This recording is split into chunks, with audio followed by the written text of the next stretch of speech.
Jeff Passan just published a video where he interviewed the two managers of the World Series of 2025, one of the best World Series of all time. So let's relive that together. It's a 90-minute video, so I went through all of it. I'll recap it here in case you don't have the time to go do it yourself. A couple things for each manager. Dave Roberts said this is probably his favorite World Series out of all the ones he's won, just because of how competitive the series was. And Passan asked Snyder if there's any solace in being part of a great World Series, even though you didn't get the win.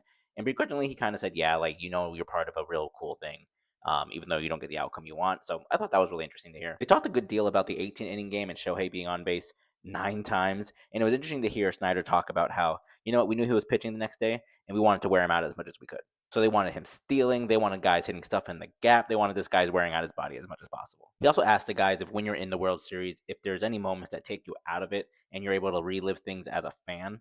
Snyder mentioned, like, yeah, when you're watching Shohei versus Vladdy in the biggest stage, like, that's really cool. And Dave Roberts specifically mentioned when Rojas hit a home run in the ninth to send the game in the extras. There was a few, like, mic drop quotes that kept flying around this interview.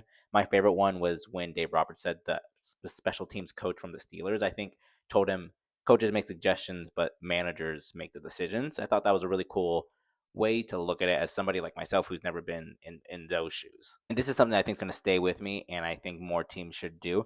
They brought a guy like that because so many of these teams, like the Dodgers, are so good at preparing that the unknown factor of Trey Savage they thought was really valuable. Not going to go into it too much, but there was a little subtle jab at the Houston Astros and George Springer when he got brought up. It was all in good faith, like it wasn't anything like super crazy, but still kind of funny. Both of them acknowledge that Shohei seems to have an alter ego when he's pitching, like just two different personalities.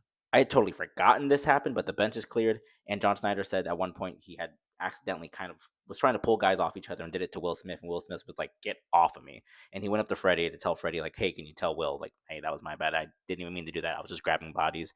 And he said during that, after a scuffle in the World Series and whatever inning that was, Freddie is still the kind of guy to be like, "Man, you guys are congratulations on such a great season. You guys are on just an incredible run." And that just screams Freddie Freeman to me. Obviously, Miggy Rojas had one of the biggest moments of the World Series, and Dave Roberts said he played specifically because Miggy Rojas was in a different situation than some of the other guys that might have played, where Miggy might not have a lot of situations to play in more World Series, so he thought he'd be more in line to put it all out there. And obviously, that decision worked out pretty well. This moment definitely still to show in a lot of conversations about this World Series and where the Blue Jays could have been better. Snyder took ownership and said, as a staff, we probably should have had him have a bigger lead in that situation. I just got to say, I love this. I hope this happens every single year. Big fan.